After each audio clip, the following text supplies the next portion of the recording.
Baik, Assalamualaikum warahmatullahi wabarakatuh. Perkenalkan, nama saya Rizky Prameswara Setiawan dengan NIM 20 10 30 10 82, kelas 4B, Prodi S1 Fisioterapi. Nah, di sini saya akan membacakan hasil PPT, hasil rangkuman materi intisari yang berjudul Sains dan Kebangkitan Islam. Baik, mulai.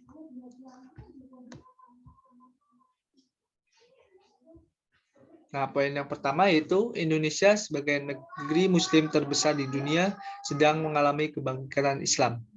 Nah, kebangkitan Islam dimaknai bahwa nilai-nilai Islam sejalan dengan modernitas, demokrasi masyarakat, masyarakat sipil, ekonomi pasar, globalisasi, dan kelas menengah. Hal ini merupakan antitesis terhadap asumsi Barat yang selama ini memandang masyarakat Muslim sebagai masyarakat yang kolot dan terbelakang. Di antara pertumbuhan segmen kehidupan Muslim di Indonesia, statistically dengan mayoritas masyarakat Muslim di Indonesia sekitar 88% dari total jumlah penduduk Indonesia. Maka rendahnya literasi sains itu menjangkiti sebagai besar masyarakat Muslim. Nah, bagaimana mungkin hal itu terjadi? Padahal sejarah Islam klasik sangat kaya dengan penemuan sains dan ilmu pengetahuan. Nah, pada abad ke-11, Imam Al-Ghazali mengintroduksi dikotomi antara ilmu agama atau ulul al-din dan ilmu keduniaan atau ulul al-dunya. Mempelajari ilmu agama bersifat fardu ain atau wajib bagi setiap muslim. Sementara menuntut ilmu keduniaan hukumnya fardu kifayah atau kewajiban yang hanya dilakukan sebagian muslim saja. Pada masa kolonial, sistem pendidikan Islam yang banyak berlaku ialah pesantren.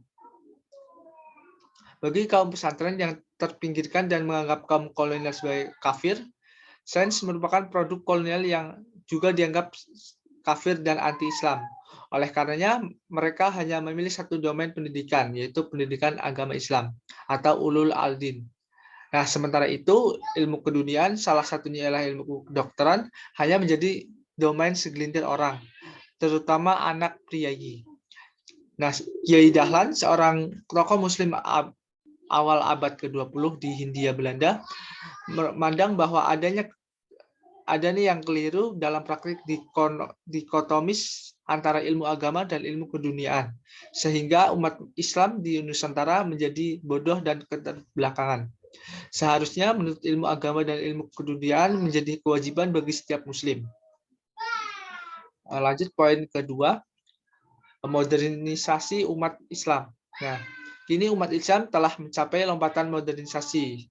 Modernisasi masyarakat muslim berlangsung unik, yaitu semakin modern masyarakat Eropa justru semakin sejalan dengan ide-ide sekualisme. Menurut Wutau pada tahun 1988.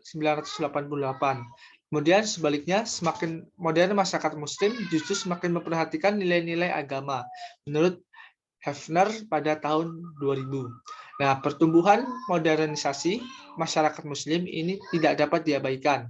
Mereka membutuhkan koridor keagamaan.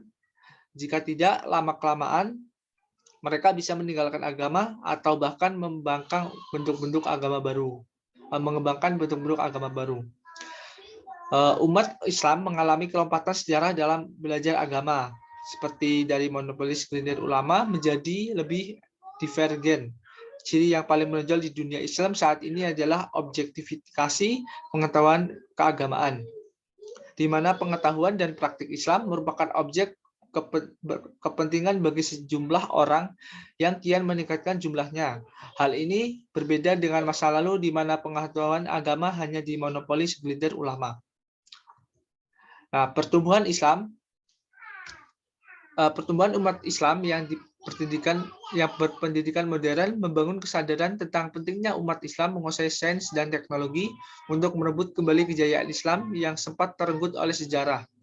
Sains dan teknologi merupakan instrumen paling penting dalam sejarah modern, dan hal ini menjadi bentuk mutlak bagi umat Islam untuk bergerak maju. Nah, akan tetapi umat Islam di seluruh dunia tidak berdimensi tidak berdimensi tunggal. Di dunia Islam, interaksi Islam dan sains berlangsung dalam 3 pola sebagai berikut. Yang pertama, Islam dan sains merupakan 2 domain yang berbeda, sehingga tidak ada konflik di antara keduanya, dan tidak perlu integrasi di antara keduanya. Poin yang kedua yaitu sains merupakan sebuah ethical project, sehingga setiap project sains harus disesuaikan dengan ajaran Islam. Kemudian poin yang ketiga atau yang terakhir yaitu sains merupakan aktivitas sosial budaya yang diadopsi masyarakat barat dari kebudayaan muslim di abad pertengahan dan diadaptasi sesuai dengan kebutuhan, sehingga umat Islam seharusnya cukup mengadopsi sains barat dan menyesuaikan dengan konteks kultural muslim di berbagai negara. Nah, mungkin sekian hasil PPT dari saya, kurang lebihnya saya mohon maaf.